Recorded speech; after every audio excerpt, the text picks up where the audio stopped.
Viewers उम्मीद है कि आप बिल्कुल ठीक होंगे। आपको दुबई ग्लोबल विलेज का विज़िट करवा रहा था। कुछ कंट्रीज़ जो हैं उसके मैंने विज़िट करवा दिए थे और कुछ कंट्री इस एपिसोड में विज़िट करवाऊँगा। अभी मैंने इस iCharge बूथ से पावर बैंक जो है वो रेंट पे हायर किया है। व्यूअर्स दुबई ट्रिप के स्टार्ट में मैंने आपको बताया था कि इस पूरे ट्रिप के दरमियान जितने भी ब्लंडर्स या एडवेंचर्स होंगे या जितने भी एंटरटेनमेंट होंगी वो सारी आपसे शेयर करता जाऊँगा। तो ये जो पावर बैंक रेंट किया है, यहाँ से हायर किया है, ये भी उन्हीं में से एक एडवेंचर कह सकते हैं या ब्लंडर कह सकते हैं। जैसे दुबई ट्रिप के बिल्कुल स्टार्ट में बोर्डिंग पास कैंसल होने वाला इंसिडेंट मैंने आपको बताया था। जब तक मैं आपको पावर बैंक वाली ये सारी स्टोरी बताता हूँ, उतनी देर तक जो है ना आप सारा दुबई विलेज जो है साथ-साथ विज़िट करते जाएँ, देखते रहें मेरे साथ-साथ।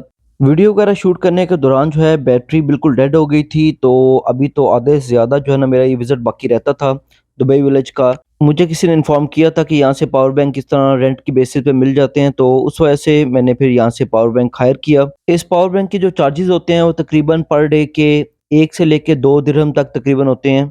और जब आपकी ज़रूरत ख़त्म हो जाए तो आप किसी भी iCharge बूथ में इसको वापस इंसर्ट कर सकते हैं पावर बैंक को।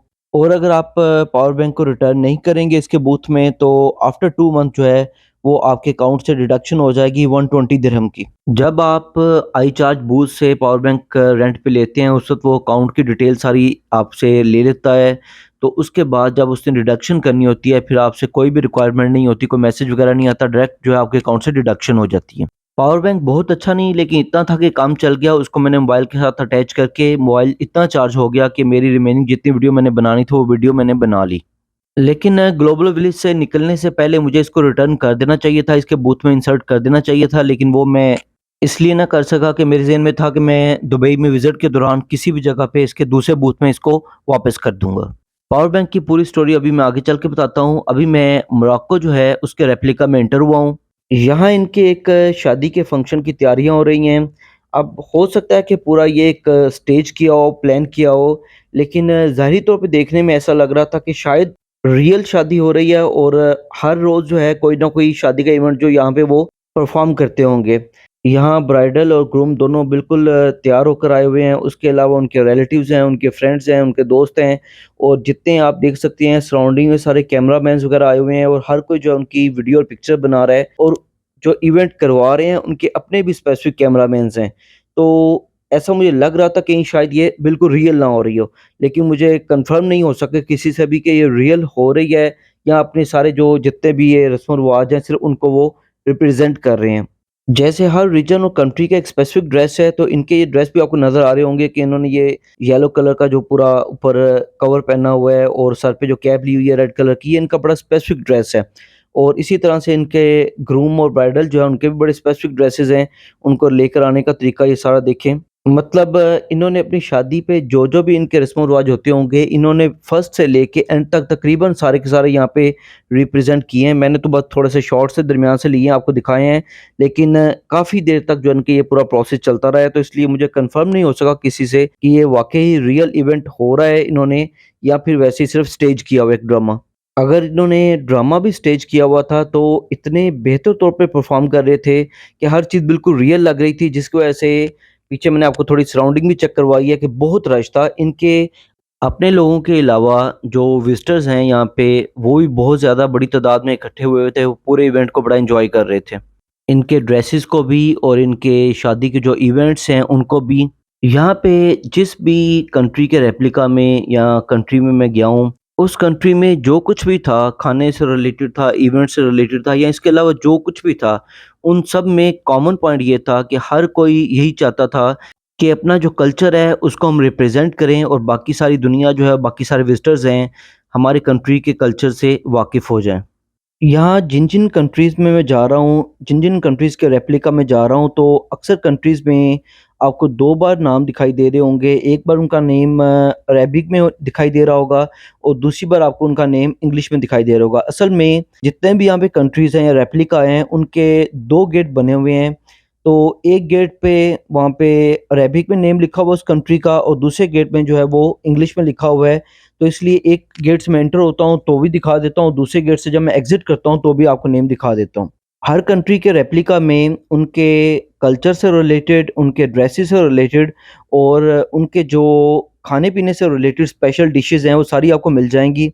यमन बहुत फ़ेमस है अपने शहद के लिए, शहद की बहुत अच्छी क्वालिटी यहाँ से मिल जाती है। इसी वजह से उसके रेप्लिका में एक तो शहद की बहुत सारी वैरायटी भी अवेलेबल थी, डिफरेंट शॉप बनी हुई थी और शहद से आगे फर्दर जितने भी डिफरेंट प्रोडक्ट बनते हैं, उनकी भी बहुत ज़्यादा वैरायटी वहाँ पे अवेलेबल थी। कुछ कंट्रीज़ के रेप्लिका में डिफरेंट ड्रामास वगैरह या इवेंट्स वगैरह या परफॉर्मेंसेस वगैरह जो है ना हो रही थी, लेकिन उनमें से अक्सर जो परफॉर्मेंसेस थी वो छोटे से एरिया में हो रही थी, उनके लिए कोई बहुत बड़ा एरिया स्पेसिफिक नहीं था। एक और बात ये है कि यहाँ पे जितने भी कंट्रीज़ के रेप्लिका बने हुए हैं, उनका जो फ्रंट पार्ट है या जो उनके एंट्रेंस कह सकते हैं, वो बहुत अच्छी बनाई हुई हैं। बहुत अच्छी बनाई हैं, बहुत अच्छी मेंटेन की हुई हैं, बहुत अच्छी डेकोरेट की हुई हैं। लेकिन इन कंट्रीज़ के जब अंदर एंटर हों तो उनमें ज़्यादातर डिफरेंट किस्म की शॉप्स हैं। अभी टर्की के रेप्लिका में एंटर हुए हैं, जैसा कि यहाँ पे फ़ेमस है इनके डिफरेंट स्वीट्स वगैरह उनकी शॉप्स बहुत ज़्यादा हैं। कुछ इनके रेस्टोरेंट भी अवेलेबल हैं जहाँ पे आपको बारबेक्यू वगैरह भी अवेलेबल होंगे।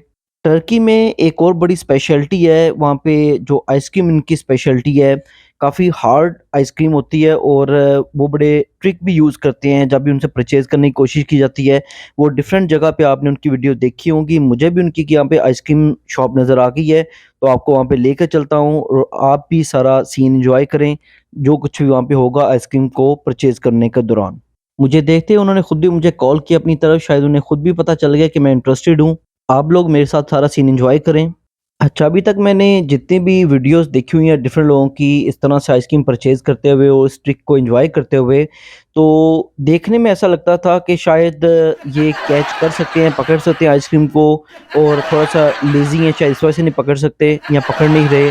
लेकिन जब खुद मैंने ये एक्सपीरियंस किया तो मेरी अपनी ऑब्ज़र्वेशन ये है कि ये लोग सारे ऑलरेडी बहुत ट्रेन्ड होते हैं, तो इतना ईज़ी नहीं होता इस आइसक्रीम को कैच करना या पकड़ना। देखने में लगता है लेकिन प्रैक्टिकली इतना ईज़ी होता नहीं है। मेरा एक्सपीरियंस अच्छा रहा, मैंने ओवरऑल बहुत एन्जॉय किया, लेकिन जो आइसक्रीम है, वो बस सो-सो थी। मतलब ये कि अगर आपने इस ट्रिक को एन्जॉय करना हो, तो यहाँ से परचेज़ कर लें या कहीं से भी परचेज़ कर सकते हैं। लेकिन अगर आइसक्रीम आपने लेनी हो, वो एन्जॉय करनी हो, तो ये बस आइसक्रीम का टेस्ट सो-सो था। जी व्यूअर्स, वापस आपको उसी स्टोरी पे लेके जाता हूँ, जो मैंने स्टार्ट में आपको बताई थी, पावर बैंक वाली। तो पावर बैंक मैंने यहाँ पे सारा यूज़ कर लिया, जो मैंने वीडियो बनानी थी वो भी बना ली। उसके बाद मैंने बताया था कि मैं वापस इंसर्ट ना कर सका और मेरे ज़हन में थोड़ा-सा ये भी था कि मैं इसे पूरे दुबई मैंने अभी घूमना-फिरना है, कहीं भी इंसर्ट कर दूँगा और चलें इन द मीनव्हाइल मैं उसको यूज़ भी करता रहूँगा। क्योंकि मैंने नेट से चेक कर लिया था कि इस आईचार्ज जो पॉइंट है या बूथ है, इसकी काफ़ी लोकेशन थी पूरी दुबई में। लास्ट डे जब था मेरे दुबई टूर का, तो उस वक़्त जो है सुबह फजर के वक़्त मेरी फ़्लाइट थी। तो रात को फिर जब मैं फ्री हो गया तो मैंने प्लान किया इसको रिटर्न करने का। फिर मैंने सारी जो इनकी आईचार्ज पॉइंट या आईचार्ज बूथ थे उनको सर्च करना शुरू किया कि मेरा होटल के करीब-तरीन कौन-सा बूथ है आईचार्ज पॉइंट का। तो जितने भी करीब-करीब बूथ थे, उनमें से 2-3 को मैंने ट्राई किया अप्रोच करने की, तो वो सारे के सारे किसी मॉल के अंदर थे, छोटे-छोटे मॉल थे और सारे के सारे मॉल क्लोज़ थे। मतलब ऐसा नहीं है, जैसे मेरा ख़्याल था कि शायद आईचार्ज पॉइंट के बूथ जो है वो एटीएम की तरह बाहर लगे होंगे, मैं जाके इंसर्ट कर दूँगा, लेकिन ऐसे मुझे कोई भी अवेलेबल नहीं था, मिला नहीं कोई। इनको जब मैं सर्च कर रहा था, उस वक़्त तकरीबन रात के 11-12 बजे का टाइम होगा। उस वक़्त मुझे करीब-करीब डाउनटाउन के करीब कोई भी इसका जो एक्टिव बूथ है, वो नहीं मिला। वैसे भी पूरा दिन और मुसलसल कितने दिन से विज़िट करने की वजह से मैं थक चुका था। मैंने फिर फर्दर ज़्यादा और सर्च नहीं किया। मैंने ये भी कोशिश की कि जब मैं वापस दुबई से शारजाह एयरपोर्ट की तरफ जाऊँ, तो रास्ते में भी अगर कहीं पे मुझे मिल जाए, तो मैं उसे इंसर्ट कर दूँगा, लेकिन रास्ते में भी मुझे कोई भी एक्टिव बूथ नहीं मिला। आखिरकार मैं इसको वापस नहीं कर सका और अपने साथ ही सऊदी अरेबिया में ले आया और तकरीबन 40 टू 50 डेज़ के बाद जो है, मेरे अकाउंट से 120 दिरहम डिडक्ट हो गए। मतलब ये कि छोटी-सी लापरवाही की वजह से तकरीबन 120 दिरहम का लॉस हो गया, जो कि आराम से अगर मैं मार्केट से परचेज़ करता 30 से 40 दिरहम का ये पावर बैंक था। मेरी सब विज़िटर्स को और ख़ास तौर पे कंटेंट क्रिएटर को यही सजेशंस हैं कि जब भी ट्रैवल करें तो बैकअप पे पावर बैंक ज़रूर रखें और किसी भी कंट्री और किसी भी लोकेशन पे पावर बैंक को रेंट पे हायर ना करें और अगर मजबूरी हायर करना भी पड़ता है तो उसको उसी वक़्त यूज़ करके उसी लोकेशन पे वापस इंसर्ट कर दें। नेक्स्ट एपिसोड में मैं आपको दुबई ग्लोबल विलेज का रिमेनिंग पार्ट भी सारा विज़िट करवाऊँगा। व्यूअर्स, वीडियो अच्छी लगी हो तो लाइक, शेयर और सब्सक्राइब करें। Okay, take care.